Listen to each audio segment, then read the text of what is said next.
Okay, we're going to do a little bit of news. I'm going to try to make it as quick as I possibly can because I am so far behind on so many things that we got going on around here. Sue is at the neighborhood party up at the rec center. I don't go to them things anymore. 97-year-old villager's home in foreclosure subject of deed compliance hearing. A 97-year-old villager's home, which is in foreclosure, was the subject of a deed compliance hearing Wednesday at Savannah Center. Robert F. Smith Jr. and his wife Lois were the original owners of this home at 1215 San Juan Drive in the village of Hacienda East. 1998, they paid $143,600 for the home. He is no longer listed as an owner of the property, according to the Sumter County Property Appraiser's Office. A complaint was received July 27 about mold on the home. A dead tree in the yard, overgrown grass and weeds, and a tree growing into the eave of the home. The overgrown weeds and grass have been addressed, but the other violations remain according to the community standards. Board agreed to give the homeowner 5 days to remove the mold from the home, remove the dead tree from the lot, and trim the tree growing into the eaves of the home. The home is not brought into compliance. A $150 fine will be imposed, followed by daily fines of $50. And we've heard this all before anyway. But I will say, if it's in foreclosure, I'm looking at a picture of it, and I'll try to put it up here somewhere, that if I was looking for a good deal on a home, if you can get one in a foreclosure, and I know how those go, auctions, and sometimes the banker guy knows a guy, and so he ends up giving it to that guy. You know what I mean? The good old boy system here. If I was interested in buying one, it was in foreclosure, just looking at the outside, I can't see the inside of the home. I'd consider this one. You'll see the picture, and I think you'll agree with me. 336-unit Beaumont Apartments project receives approval from Wildwood Special Magistrate. Well, of course they do. They never say no. The 336-unit Beaumont Apartments received a favorable recommendations for site plan approval Tuesday at a meeting of the Wildwood Planning and Zoning Board Villages.com. Marv Bolasek has details. I'm not going to read it. It's just another apartment buildings that's bordering the villages. Ends up being very intrusive. Not saying they don't have a right, but I'm just saying, you know, you put too many mice in a box, the mice start being cannibalistic. That's a scientific fact. Just think about that. A homeowner has been given 45 days to fix a deteriorating roof on the historic side of the villages. The home at 1740 Magnolia Avenue was the subject of a public hearing Wednesday afternoon before the Village Center Community Development District Board of Supervisors at Savannah Center. A complaint about the roof, which is obviously torn and in disrepair, was received August 17th, and the violation was verified the following day by community standards. Rodney Call paid $129,000 in 2018 for the two-bedroom, two-bath manufactured home that dates back to 1986. Community Standards has attempted to contact Call by phone, email with no response. The utilities are past due. Call receives the property tax bill at his home in Fort Myers. The board voted to give Call 45 days to bring the property back into compliance by fixing a roof. If it fails to do so, he will face an immediate $150 fine, followed by daily fines of $50 until the property is brought back into compliance. Yes! I'll tell you, just by looking at this home on the historic side, just my little comment is here, it needs to be torn down, drug out, and something new needs to be put in its place. I'm not going to read this whole thing because it's like a book, but it's a letters to the editor about cyclists. Some cyclists in the villages do not accept that stop signs on the roads apply to them and are creating near accident situations where the cyclist is much more likely to be seriously injured than a motorist. I was driving on Paradise towards the Boone Gate entry, that's up by the historical side once again, to the village of Country Club Hills. Before reaching Boone Gate, there is a cart path that comes onto Paradise and gives access to golf carts and cyclists to medical offices and to stores along Route 441. There is a stop sign at the junction of the path and Paradise. As I was coming up to the path and the cyclist came racing out, they always use words like that. We don't know if it was racing or if he just, you know. Anyway, the cyclist come racing out. Where am I at? Oh, onto Paradise without stopping. Fortunately, I was not driving very fast and was able to stop. I passed the cyclist further along the road before I got to the three-way stop sign at the Boone Gate. Traffic coming to the gate from Paradise and Boone have stop signs. Traffic eye coming through. That's what it says. I know, bad English, right? Traffic eye coming through. The gate have right-of-way. Traffic eye coming through the gate have right-of-way. I don't know. I had a whole, when I worked as a gate guard, I had a whole series of education about people think this person's got right away, that person's got right away. And the sheriff enlightened all of us, if there's an accident, exactly how that works. And let me just say it here right now, I'll start the argument. If you're coming through the gate, no, residents do not have right of way over anybody else. You think you do, but you don't. The right lane, which is the resident lane, actually, you have no right of way in that right lane. You have to give right of way because your lane comes to an end and then you have to merge over to the left, the visitor side, so to speak. The visitor side has right of way.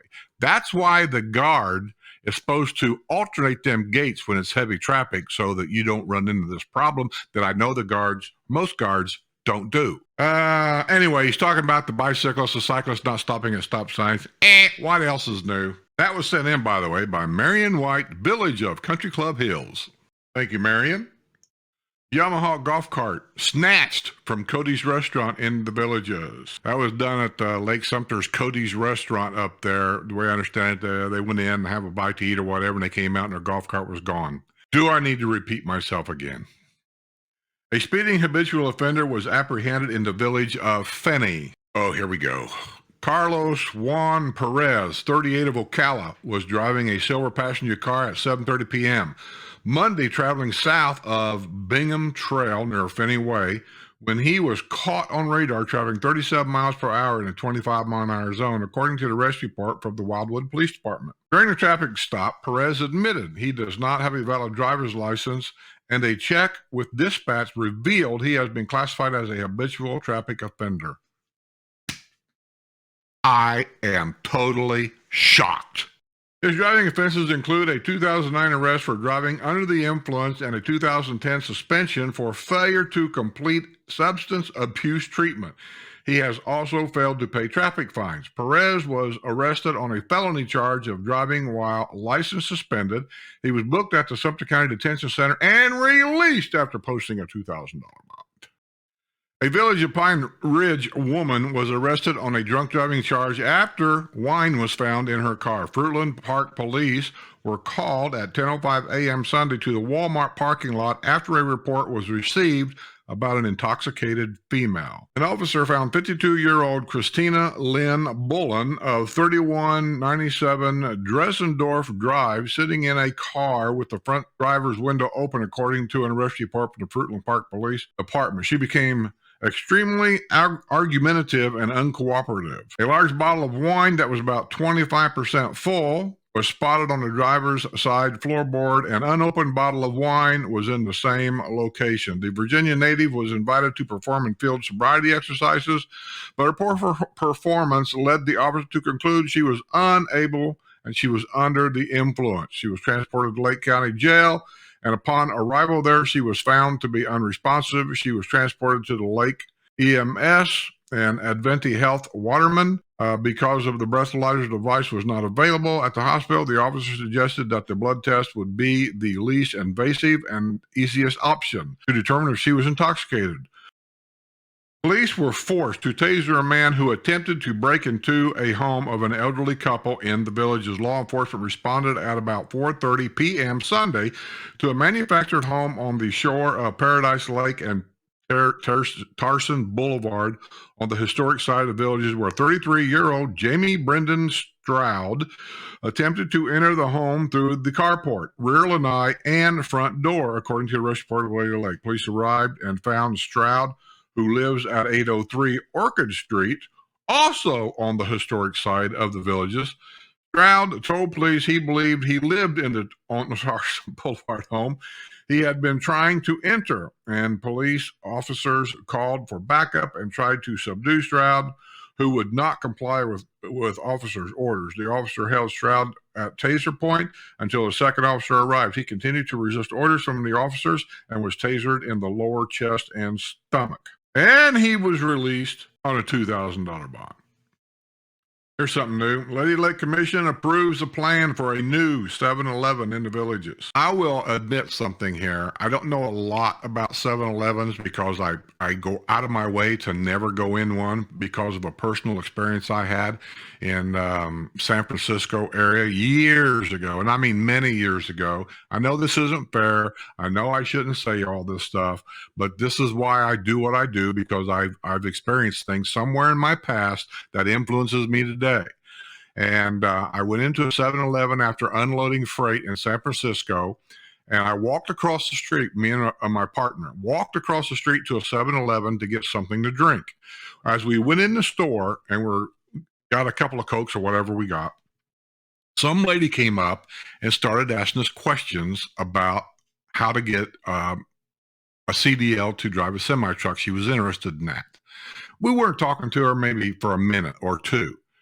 And here comes this foreigner that you know what I'm talking about. Here comes this foreigner back there speaking English, I suppose, but we couldn't hardly understand him. And he's actually pointing his finger and kind of yelling at us. Well, this is one thing you don't do to two truck drivers. You don't start yelling at us. We just won't listen to it. And we're kind of like cowboys. We're grassroots, or at least back then we were. You don't tell us what to do. You ask us, and we'll consider it. So he starts yelling at us, and finally we got it down to where we understood him. The lady left. I think he scared her. She just left. He's telling us we're not allowed to talk inside his store. And if we were going to talk, just to put the Cokes back in the cooler and to get out. Well, I called the police. I just did. I generally don't ever do that, but I called the police right outside the store. I was standing on the sidewalk. He comes out there and tells me to get off the sidewalk, to go away. I turned around, and you don't even know what I wanted to tell him. And he went back in the store. So the cop gets there, and it's a San Francisco cop. And I told him what happened inside. The cop was very nice, very professional. And he just kind of, looked at me and goes, well, he said, I know. We've had this call before. He said, be quite honest with you. He said, it isn't going to be worth, going after. He said, because this guy owns that store. He said, so technically it's private property, and he has the right to refuse service to anybody for any reason. And I said, okay. I never forgot about that. Anybody for any reason. So when the millennials today are whining about this and that, I always go back to that experience. Anybody for any reason.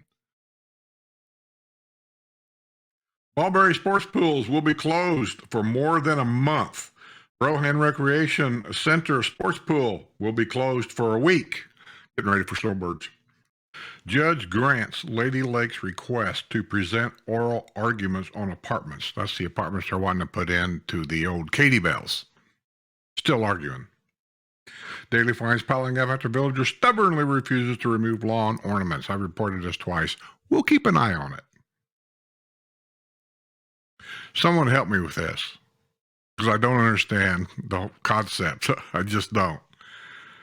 Blessing of the animals set Saturday at Hope Lutheran Church. I mean, I know from living in Indiana, there's a lot of kosher foods. And one of them was meats. And I knew a guy that had a place that processed meats. And I know that in the Jewish faith, and I don't know anything about the Jewish faith really, that a priest, I hope I'm saying that right, has to bless the animal before it's put down. That's part of their thing. So is this a blessing of the animal thing? I don't know. Someone tell me what's the purpose of this? Because I really don't understand. Suspected catalytic converter thief jailed for the third time in a month.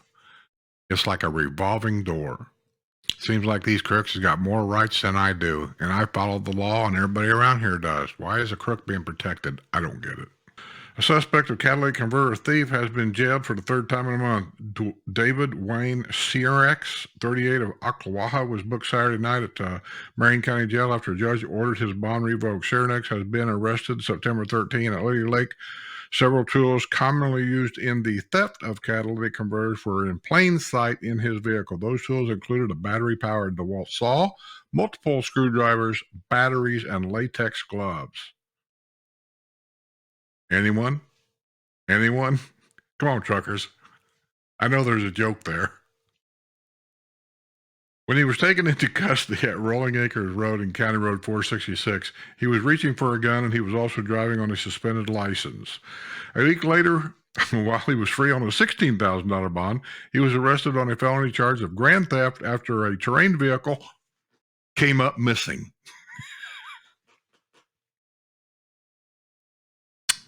Okay. Well, I think that's about it. There's some more on there, but I've got to get some stuff done. Sure, it's dark outside already, so I'm just going to end this by simply saying, don't leave your keys in a golf cart.